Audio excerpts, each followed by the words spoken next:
సృష్టికర్త అయిన యేసు క్రీస్తు యొక్క ప్రేమ కృపా సమాధానం మీ అందరి పైన ఉండునుగాక. ఈ శ్రమ దినాల గురించి మనం తలుస్తున్నప్పుడు దేవుని వాక్యం మనకి ఏమి చెబుతున్నది అనే విషయాన్ని మనం కొంతసేపు తలంచుకుందాము. పరిశుద్ధ గ్రంథములో ఫిలిప్పీలకు రాసిన పత్రిక 2వ అధ్యాయంలో 5వ వచనములో ఇలాగ రాయబడి ఉన్నది: క్రీస్తు యేసునకు కలిగిన ఈ మనస్సును మీరును కలిగి ఉండుడి అని. ఈ శ్రమ దినములో మనము క్రీస్తు యేసు యొక్క మనసు ఎలా ఉన్నదో తలంచుకుందాము. వాక్యం చెబుతుంది, క్రీస్తు యేసు కలిగిన ఈ మనసును మీరు కూడా కలిగి ఉండండి. మరి క్రీస్తు యేసు మనసు ఎలాంటిది?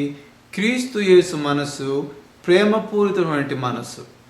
ప్రతి ఒక్కరిని క్రీస్తు ప్రభువు ప్రేమిస్తున్నాడు. ఎంత పాపి అయినా కూడా వాళ్ళని యేసు ప్రభు తన యొద్దకు చేర్చుకుంటాడు.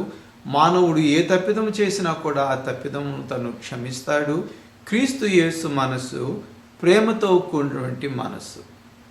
ఎవరిని గురించి కూడా క్రీస్తు తృణీకరించడు. మానవుడు ఏ కార్యము చేసినప్పటికీ ప్రతి మానవుణ్ణి, స్త్రీ కానివ్వండి, పురుషుడు కానివ్వండి, బాలుడు కానివ్వండి, బాలికను కానివ్వండి, తన యొద్దకు వచ్చిన ప్రతి ఒక్కరిని కూడా ఎంత మాత్రమూ త్రోసివేయకుండా ప్రేమ కృప తను ఇతరులలో చూపిస్తున్నారు అన్నమాట. కాబట్టి అలాగే మనము కూడా ప్రేమ కలిగినటువంటి మనసును కలిగి ఉండాలి. ఇంకొక విషయం ఏమిటంటే, ఇక్కడ వాక్యములో తను దేవుని స్వరూపం కలిగిన వాడు. యేసు ప్రభునకు విశ్వస్వరూపం అన్నది. మానవుడు తలంచలేనటువంటి, మానవుడు చూడలేనటువంటి మహత్తరమైనటువంటి శక్తి కలిగినటువంటి యేసు ప్రభునకు తన స్వరూపం ఉన్నది. ఒక కవులకును కానీ తెలివితేటలైన పండితులకు కూడా ఎలాంటి రూపము క్రీస్తు కలిగి ఉన్నాడు, దైవ రూపం అనేదాన్ని మనము వివరించలేము. వివరించుటకు మాటలు చాలవు. కాబట్టి ప్రభువు అంత స్వరూపి అయి అంత గొప్ప దైవ స్వరూపం కలిగిన వాడు యేసు ప్రభు. అయినప్పటికీ కూడా ఆ దైవ స్వరూపాన్ని పక్కలో ఉంచేసి మానవ స్వరూపాన్ని తీసుకున్నాడు. యేసు ప్రభు అవతరించినప్పుడు తను కేవలము ఒక మానవుడిలాగా కనిపించాడు మానవ నేత్రాలకు. మానవుని శరీరము ధరించినటువంటి యేసు ప్రభు ఎంతో వినయాన్ని, ఎంతో ప్రేమను, ఎంతో సహనాన్ని తను చూపించి ఉన్నాడు. కాబట్టి యేసు ప్రభు చేసిందేంటి? తన దైవత్వాన్ని, దైవ స్వరూపాన్ని అలా పక్కలో ఉంచేసి మానవత్వాన్ని, మానవుని శరీరాన్ని తాను ధరించాడు. అనగా తను చాలా తక్కువగా చూసుకున్నాడు అన్నమాట. వాక్యంలో ఏం చెప్తుందంటే, ఆయన తాను రిక్తునిగా చేసుకొనెను. అనగా తనలోంటి ఆ బలాన్ని, ఆ పరాక్రమాన్ని, తన శక్తిని, సమస్తాన్ని కూడా అలా పక్కకు ఉంచేశాడు. కావాలంటే తను తీసుకోవచ్చు. అయినప్పటికీ కూడా మానవుడు తన జీవితంలో ఎలాగూ బాధలు భరిస్తున్నాడు, మానవుడు ఎలా జీవిస్తున్నాడు ఈ భూమిపైన అనేటువంటి విషయంలో ప్రభువు తాను కూడా మానవుల వలె జీవిస్తున్నాడు అన్నమాట. కాబట్టి తను దేవుడైనా కూడా ఒక మానవుడిగా అయ్యాడు. తనకు సర్వశక్తిమంతుడైనా కూడా ఎంతో వినయాన్ని, విధేయతను చూపించాడు.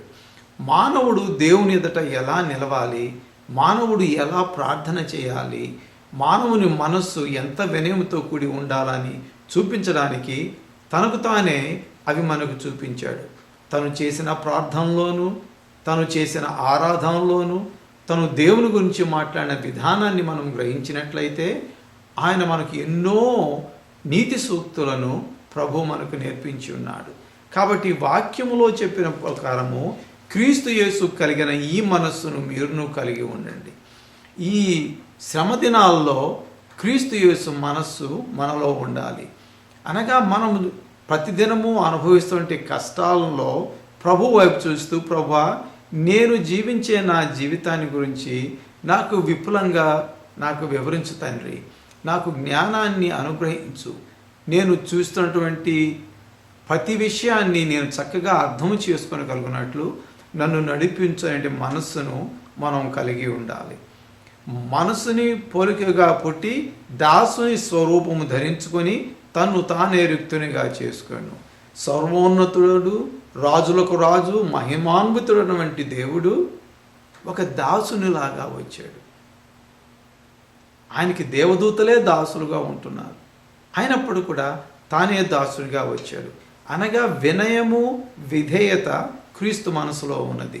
ఎందరైతే ప్రభువుని అనుసరించి నడుచుకోవాలని కోరుకుంటున్నారో, ఎందరైతే ప్రభు యొక్క ప్రేమ తన మీద ఉండాలని కోరుకుంటున్నారో అటువంటి ప్రతి ఒక్కరు కూడా దాసుని స్వరూపము ధరించుకోవాలి. అనగా గర్వాన్ని మనం విడిచివేయాలి, మన కోపాన్ని మనం తగ్గించుకోవాలి, దేవుని ఎదుట వినయ విధేయతలతో ఉండాలి. ఈ వినయ విధేయతలు మనకి సిద్ధించాలంటే మనం క్రీస్తు వైపు చూడాలి, క్రీస్తు ప్రభువుని వేడుకొనాలి. క్రీస్తు కలిగిన ఈ మనస్సును మనము కూడా కలిగి ఉండాలి. మన తలంపులు క్రీస్తు యేసు వలె ఉండవలెను. అనగా ఎటువంటి వారు తన దగ్గరకు వచ్చినా కూడా తను ప్రేమ చూపించాడు ప్రభు. ఒక కుష్ఠరోగి వచ్చినట్లయితే వాని తాకి వానికి స్వస్థతను అనుగ్రహించున్నాడు. పాడలో శరీరాన్ని తీసుకుని వెళ్ళిపోతుంటే ప్రభువు ఆ శరీరం తాకి వారికి నూతన జీవాన్ని పోసి ఉన్నారు. కాబట్టి క్రీస్తు ప్రభు యొక్క మనసు ప్రేమతో కూడిన మనసు, మనకు కూడా ప్రేమతో కూడిన మనసు ఉండాలి. క్రీస్తు యేసు యొక్క మనసు వినయము విధేయతతో కూడిన మనసు. అలాంటి వినయము విధేయత మనకు ఉండాలి. క్రీస్తు యేసు మనస్సు ఎల్లవేళలా భగవంతుని యందు ఎంతో భయభక్తులతో ఉన్నది. కనుక మనము కూడా భగవంతుని యందు భయభక్తులు కలిగి జీవించాలి. మనకు ఆస్తులు ఉన్నప్పటికీ, మనకు గొప్ప చదువులు ఉన్నప్పటికీ, మన మనసుల్లో నాకు ఇది గొప్ప అని మీరు అనుకున్నట్లయితే దాని విషయంలో కూడా మీరు కొంచెం తగ్గించుకొని ప్రభు వైపు చూడాలి అన్నమాట. కాబట్టి క్రీస్తు యేసు కలిగిన ఈ మనస్సు, వినయ విధేయతలతో కూడిన మనస్సు, ప్రేమతో కూడిన మనస్సు, దేవుని గురించి తలంచే మనసు, ఇతరుల కరుణ కటాక్షము చూపించే మనసు, ఇలాంటి మనస్సు మనం కలిగి మనం సాగిపోవాలని చెప్పి దేవుని వాక్యం మనతో చెబుతుంది. ప్రేమమైనటువంటి యేసు ప్రభు తన మనస్సుపై అన్ని వేళలా అధికారం కలిగి ఉన్నాడు. అనగా యేసు ప్రభు యొక్క మనసు ఇతరమైనటువంటి చంచలముగా కూడిన మనసు కాదు. యేసు ప్రభు మనసు ఏ శోధనలో కూడా పడని మనసు. యవ్వనస్తుడైనటువంటి యేసు ప్రభు ఈ భూలోకంలో సంచరించినప్పుడు అనేకులు ప్రభు యందు తప్పు పట్టుకోవాలని ఎన్నో కార్యాలు చేశారు వ్యతిరేకంగా. వాటిని అన్నిటిని కూడా ప్రభు జయించాడు. ఆయన మనస్సు ప్రేమతో కూడిన మనస్సు. అనేక పర్యాయములు యేసు ప్రభులో తప్పు పట్టుకోవాలని చాలామంది వచ్చారు. ఆ వచ్చిన వారిలో కొందరు చాలా జ్ఞానం కలవారు, వారు చాలా కాలంగా దేవుని వాక్యము చదివిన వారు, తెలివితేటలు కలిగిన వారు, అధికారులు, మతాధికారులు, వీరందరూ తన ఎడల ద్వేషము చూపిస్తూ ప్రభు యందు తప్పు పట్టుకోవాలని చెప్పి వాళ్ళు వచ్చినప్పుడు ప్రభువు అత్యధికమైన ప్రేమ కలిగిన వాడై వారిని ఎంతో కరుణతో జవాబులు ఇచ్చున్నాడు. ఆయన ఇచ్చిన జవాబుల్లో ఎంతో జ్ఞానం ఉన్నది. కాబట్టి మనము కూడా మన చుట్టుపక్కల ఉన్న వాళ్ళు మనతో మాట్లాడుతున్నప్పుడు, కొన్నిసార్లు కొందరు వ్యతిరేకంగా మాట్లాడుతున్నప్పుడు, మనము తప్పు చేయకపోయినప్పటికీ ఏదో తప్పు చేస్తున్నట్లు మన మీద నింద మోపేవారు మన దగ్గరకు వచ్చినప్పుడు క్రీస్తు కలిగినటువంటి ఈ మనసును మనం కలిగి ఉండాలి. క్రీస్తు మనసు ఎలాంటిది? దేవుడు నాతో ఉన్నాడు, దేవుడు నన్ను నడిపిస్తాడు, దేవుడు అనేక కార్యములకు చేయుటకు నాకు శక్తినిస్తున్నాడని సంపూర్ణమైన నమ్మిక యేసు ప్రభువులో ఉన్నది. కనుక మనము కూడా అలాంటి నమ్మిక కలిగిన వారమై క్రీస్తు యేసు కలిగిన మనస్సు అనగా ప్రేమపూరితమైన మనస్సు, దేవుని యెడల భయభక్తి కలిగిన మనస్సును కలిగి ఉన్నవారమై ఉండవలనని చెప్పి దేవుని వాక్యం మనకు స్పష్టంగా బోధిస్తుంది.